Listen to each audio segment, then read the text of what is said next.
The story didn't end when they moved. That's what most people assumed. That once the cameras slowed down, once adult protective services stepped in, once Timmy, Lorraine, and Ray were taken, that everything after would somehow improve. That a new place would mean a new start. But the truth is more uncomfortable than that. Because moving doesn't fix a pattern. It only changes the location where that pattern continues. And that's exactly where this update begins. After the removals, after the shock, after the silence that followed, Betty and Larry made a decision. They packed what they could, left behind the trailer that had become a magnet for strangers, and relocated somewhere else within the same small world of odd, West Virginia. Not far, just far enough. Far enough to escape the constant drive-bys, the cameras, the people pulling up unannounced trying to capture something they didn't understand. From the outside, that sounds like progress. It sounds like control being taken back. It sounds like a family trying to rebuild privacy. But then you have to ask a harder question. What exactly changed besides the address? Because according to everything that's surfaced since then, the answer is not much. Start with the silence. Betty says she still hasn't heard anything. No phone call, no update, no explanation of where Timmy, Lorraine, and Ray were taken. Nothing. And that part matters more than people realize. Because it tells you something about how serious the situation was. When the state steps in at that level, communication doesn't stay open the way families expect. Information becomes restricted. Access becomes controlled. And even people who spent decades in the same house suddenly find themselves outside the system looking in. Waiting. That's what Betty describes. Waiting for a call that hasn't come. Trying to figure out where they are. Trying to understand what's happening without being allowed to see it. Now put yourself in that position. You lose 3 people from your daily life overnight. And instead of answers, you get distance. Instead of clarity, you get silence. That kind of uncertainty doesn't resolve. It lingers, and it shapes everything that comes after. But here's where the story shifts. Because while Betty and Larry describe confusion, the conditions around them tell a different kind of story. Not about what they say, but about what they do. When reporters and visitors started showing up at the new location, what they found wasn't a reset. It was a continuation. The same patterns, the same environment, the same problems, just in a different place. Food left out, insects on surfaces, clutter building up again almost immediately. And not just once. Repeated, visited, then revisited, and still unchanged. That detail is important because it removes the idea that the previous house was the only issue. It wasn't just the structure. It was the system inside it. The way daily life was managed. Or not managed. Because if the environment resets but the conditions retain, then the issue was never just where they lived. It was how they lived. And that's where the conversation becomes uncomfortable. Because people want simple answers. They want to believe that once the cameras left, once the pressure eased, once the house changed, things would naturally improve. But that's not how patterns work. Patterns repeat until something interrupts them. And in this case, nothing did. Not consistently. Not in a way that held. Yes, people came to help. That part is real. Groups showed up, cleaned, cleared space, brought supplies, tried to reset the environment. But what happened after they left? That's the part no one wants to focus on. Because the conditions came back. Not slowly, quickly. Which tells you something critical. Temporary help doesn't create permanent change. Especially in a system that was already struggling before anyone ever showed up with a camera. Now add another layer. The people still coming around. Because even after everything, after the removals, after the attention, after the documented issues, some of the same individuals remain present. Still visiting, still around the house, still part of the environment. And that raises a serious question. If the conditions that led to intervention haven't fully changed, and the people connected to those conditions are still involved, then what exactly has improved? That's not a judgment. It's a pattern, one that keeps repeating. And the more you look at it, the clearer it becomes. The move wasn't a solution. It was a shift, a relocation of the same unresolved situation. Now step back again. 3 vulnerable individuals removed for safety, 2 remaining in a new location. A cycle of cleanup followed by relapse. Ongoing presence of people tied to past issues. And no clear evidence of sustained change. That's not a recovery story. That's a pause. A moment where things look different on the surface. But underneath, the same structure is still in place. And that's why this update matters. Because it challenges the assumption that time alone fixes things. It doesn't. Not without structure. Not without boundaries. Not without consistent change. So now the question becomes unavoidable. If nothing fundamental has changed, then what would it actually take for things to be different? And more importantly, is that change even happening? Comment below. Do you think moving gave them a real chance to improve, or just hid the same problems in a new place? If you stop the story at the move, it almost feels like a reset. A quieter road, fewer strangers, no constant filming. But when you follow what actually happened after that, the picture becomes much more complicated. Because removing pressure from the outside doesn't automatically rebuild structure on the inside. And that's where the second phase of this story really begins. Not with what changed, but with what didn't. The first thing people noticed wasn't dramatic. And that's where the second phase of this story really begins. Not with what changed, but with what didn't. The first thing people noticed wasn't dramatic. It wasn't some viral moment or sudden collapse. It was something quieter. The return of the same daily conditions. Visitors who came by, whether to help, check in, or document, kept describing similar details. Food sitting out longer than it should. Surfaces not being cleaned consistently. Clutter building back up in places that had already been cleared. And here's the important part. This wasn't a one-time observation. It was repeated. Different visits. Different days. Same pattern. That repetition matters more than any single detail. Because one messy day doesn't mean much. But the same conditions appearing again and again, that tells you something deeper is happening. It tells you the issue isn't effort. It's sustainability. Now think about what that means in practical terms. Running a household, any household, requires systems. Not just cleaning once. Not just fixing things temporarily. But maintaining routines that hold over time. And in this case, those routines don't seem to be holding. That doesn't automatically mean neglect. It doesn't automatically mean intent. But it does point to something harder to ignore. Capacity. Because there's a difference between wanting to improve and being able to maintain improvement. And when you look at everything surrounding Betty and Larry, their age, their health, their financial limitations, their environment, you start to see how heavy that gap really is. They weren't operating from stability before. They're not suddenly operating from stability now, which means every improvement requires constant effort just to hold. And without support systems in place, that effort doesn't last. That's not speculation. That's pattern recognition. Now layers something else on top of that. The presence of other people. Because even after relocation, even after everything that had already happened, the environment didn't become controlled or isolated. People still came around.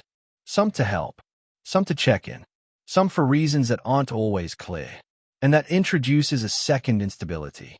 Because when your environment is already fragile, adding unpredictable variables, different people, different influences, different behaviors, makes consistency even harder to maintain. This is where things become more complicated than just clean vs not clean. It becomes about control. Who controls the space? Who sets the boundaries? Who decides who comes and goes? And who enforces those decisions? Because without clear control, a household doesn't stabilize. It fluctuates. And fluctuation is exactly what you see here. Some days better, some days worse, some moments of effort, followed by regression. That cycle doesn't break on its own. It needs structure. And that's the part that still appears missing. Now bring in another piece of the story that people often misunderstand. Help, because a lot of help has been offered. Groceries, rides, cleaning, support. And on the surface, that looks like a community stepping in, which it is. But here's the harder truth. Help without coordination can actually create more instability. Different people showing up at different times, different expectations, different methods, different levels of involvement. It doesn't create a system. It creates fragments, and fragments don't hold together over time.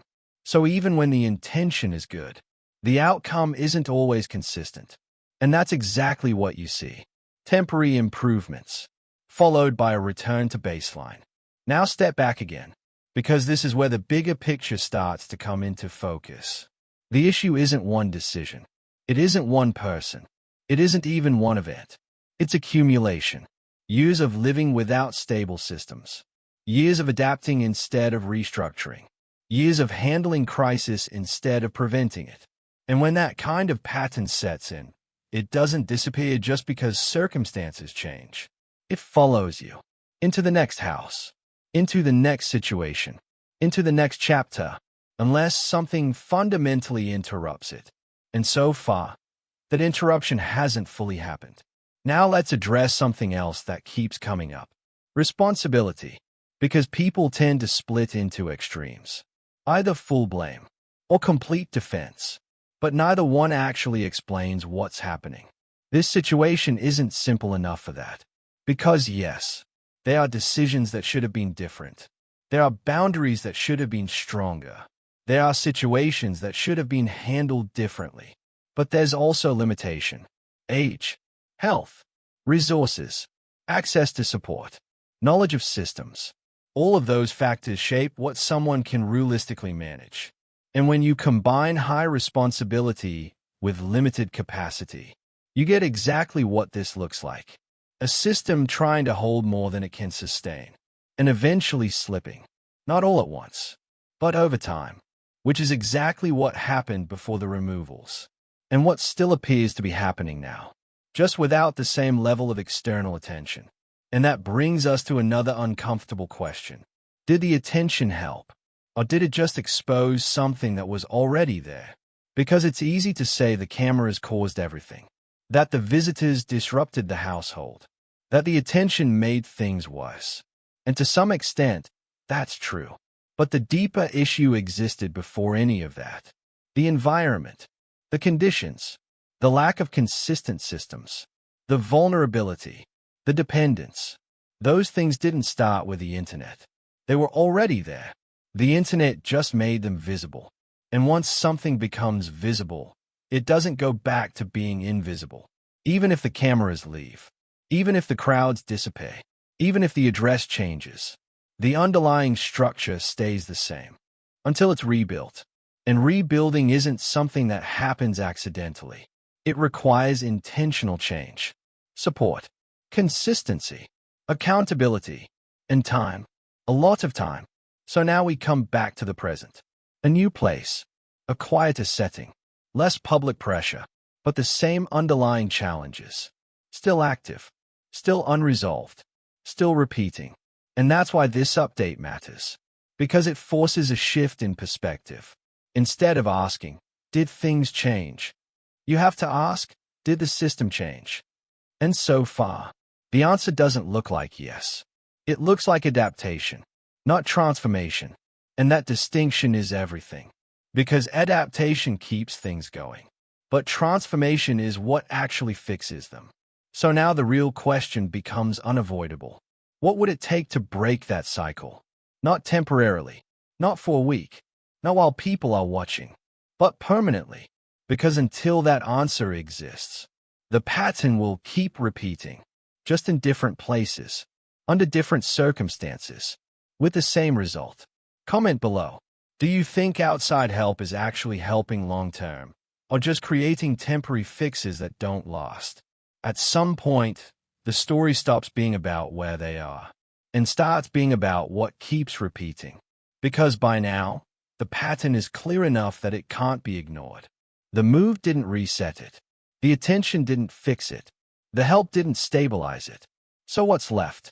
The answer is uncomfortable. Structure, or more precisely, the absence of it. Because if you strip away everything else, the rumors, the online debates, the personalities, the opinions, you're left with a very simple question. What kind of system is actually holding this household together right now? Not emotionally, not historically, but practically, day to day, hour to hour. And when you try to answer that honestly, the problem starts to reveal itself. There isn't a strong system. There's effort. There's habit. There's survival. But there isn't a framework that can consistently hold everything in place. And that matters more than anything else. Because without structure, even the best intentions collapse under pressure. Now think about what structure really means in a situation like this.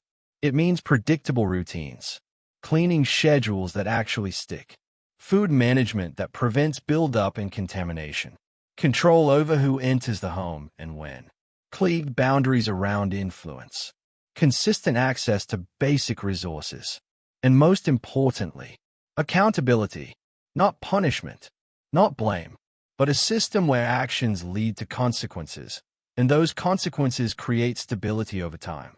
That's what's missing. Not care, not attachment, but organized, repeatable structure. And without that, everything becomes reactive. Something gets messy, clean it. Someone shows up, deal with it. Something breaks, patch it. But nothing is preventing the cycle from repeating, which means the cycle becomes the system. And that's where the situation gets locked in place. Because once a cycle becomes normal, it stops feeling like a problem. It just feels like life. Now layer in another factor people don't talk about enough. Energy. Because maintaining structure requires energy. Physical energy, mental energy, consistency over time. And when you look at Betty and Larry, you have to consider what they're actually working with. Age, health issues, limited income, years, decades of accumulated stress. That's not a stable baseline. That's a drained system trying to maintain itself. And when a system is already drained, it doesn't build new habits easily. It falls back on old ones. Not because those are better, but because they require less effort, less thinking, less change. That's how cycles continue. Not through intention, but through exhaustion. Now bring in another piece that complicates everything even further. Decision-making. Because structure isn't just about tasks. It's about choices. Who is allowed in the home? Who is trusted? Who influences daily life? And how are those decisions made? Because if those decisions aren't consistent, the environment can't stabilize. And from everything that's been observed, consistency is still a problem. People come and go. Influences shift. Situations change without clear boundaries holding them in place. And every time that happens, whatever stability was building starts to slip again. This is why the same question keeps coming back. Not are they trying, but is the system strong enough to hold? Because trying without structure leads to burnout, and burnout leads to collapse, then recovery, then collapse again. That's the loop, and that loop is still active. Now let's take a step back and look at something else that often gets misunderstood. Improvement.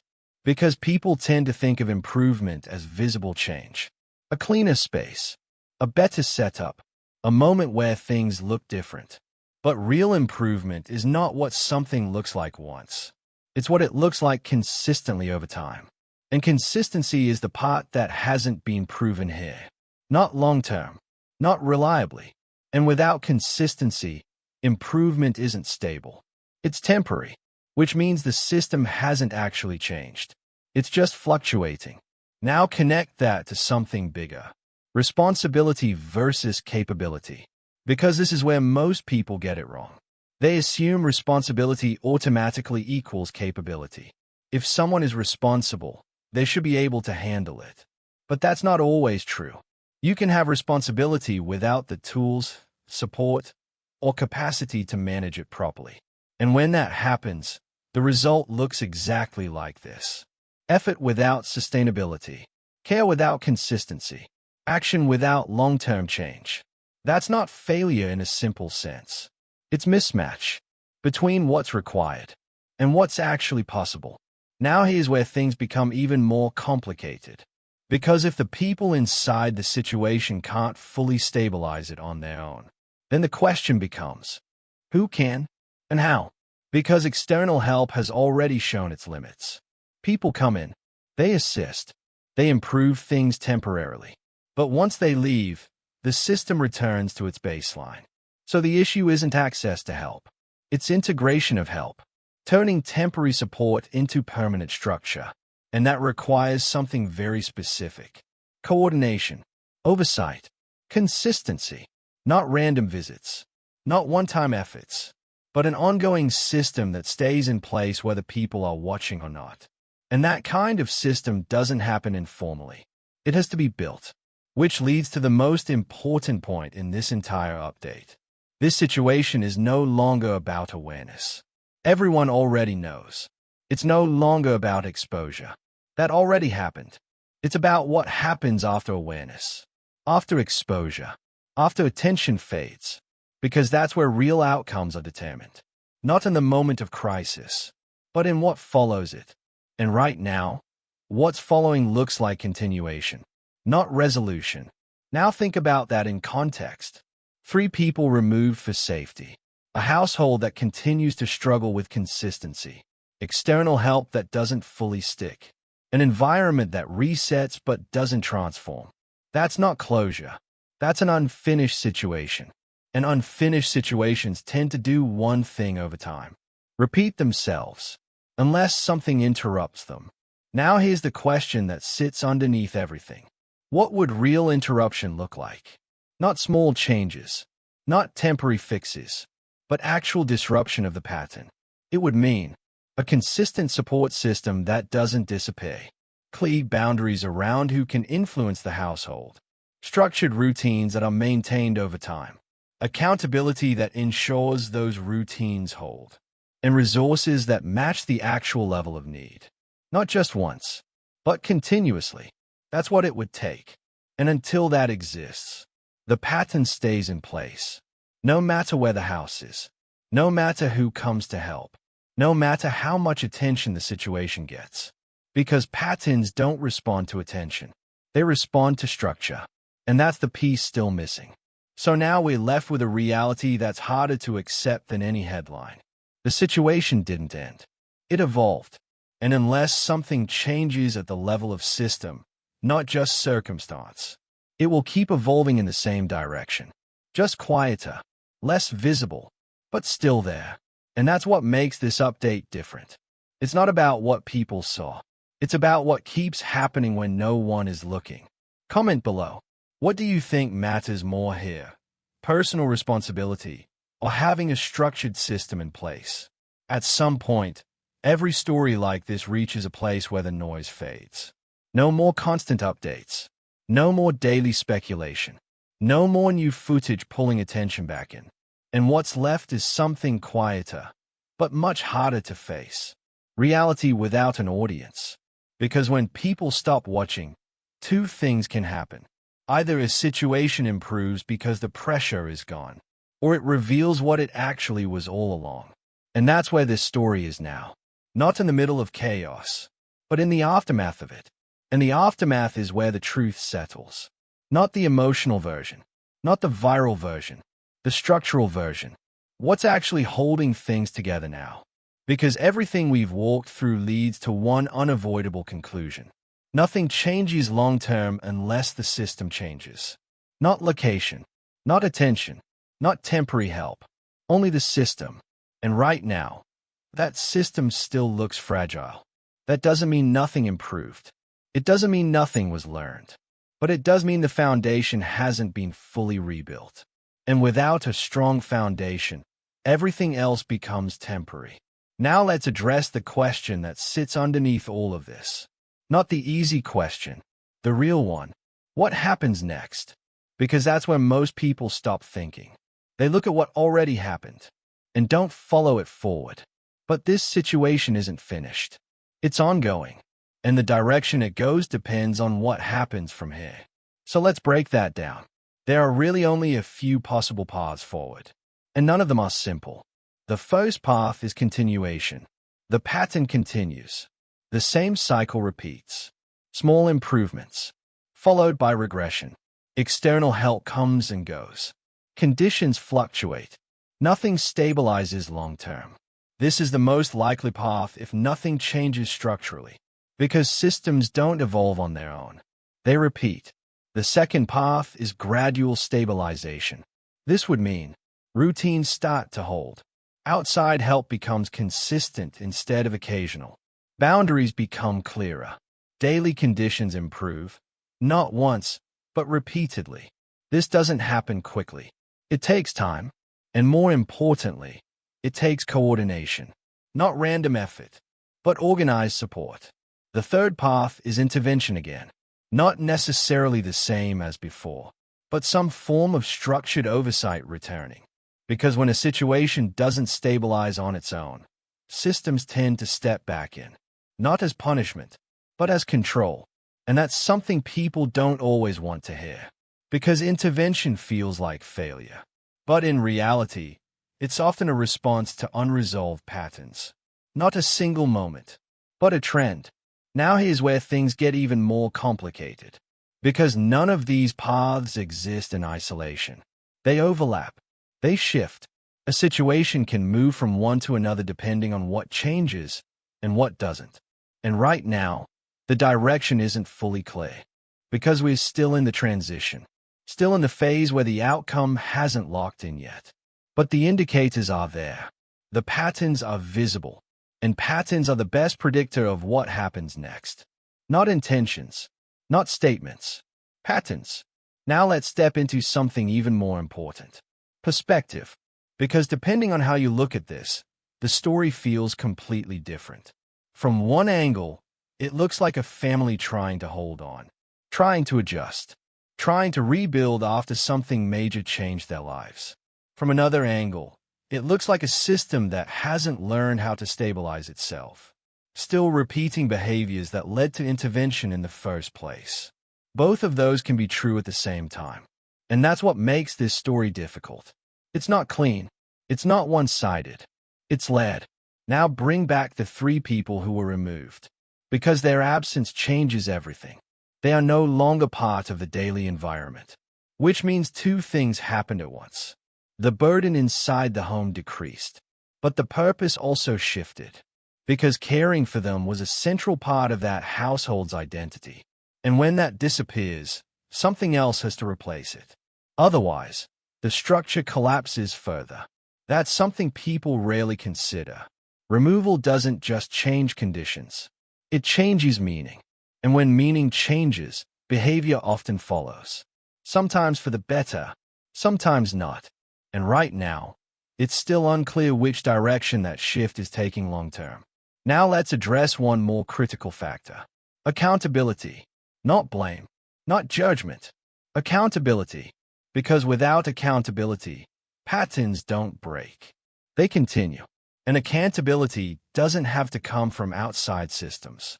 It can come internally, through consistent decisions, through boundaries, through changes that hold even when no one is watching.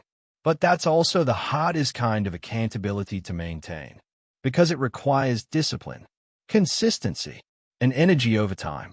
And those are exactly the resources that seem limited in this situation. Which brings us back to the same point again. Structure. Everything leads back to it. Because structure is what turns effort into stability. Without it, effort fades. With it, effort compounds. And that's the difference between a temporary change and a permanent one. Now here's the part that most people don't want to accept. This story doesn't have a clean ending. Not right now. There's no moment where everything resolves and stays resolved. Because the conditions that created the situation in the first place haven't fully changed yet. And until they do, the story continues. Not dramatically, not loudly, but quietly, in the background, day by day, routine by routine, decision by decision. And that's where the real outcome is being determined. Not in headlines, not in videos, but in what happens when no one is paying attention. Now step back one final time. A family that moved. A system that didn't fully change. Help that comes and goes. Conditions that improve and then slip. Patterns that are still active. And a future that depends entirely on whether structure replaces repetition. That's where things stand. Not finished, not fixed, but still moving. And that's what makes this update different from everything before it. It's not about what happened. It's about what continues. And more importantly, what will change, or what won't. Comment below. Do you think this situation will eventually stabilize, or stay stuck in the same cycle over time? Thank you for watching this video. Click here to watch another video that might interest you.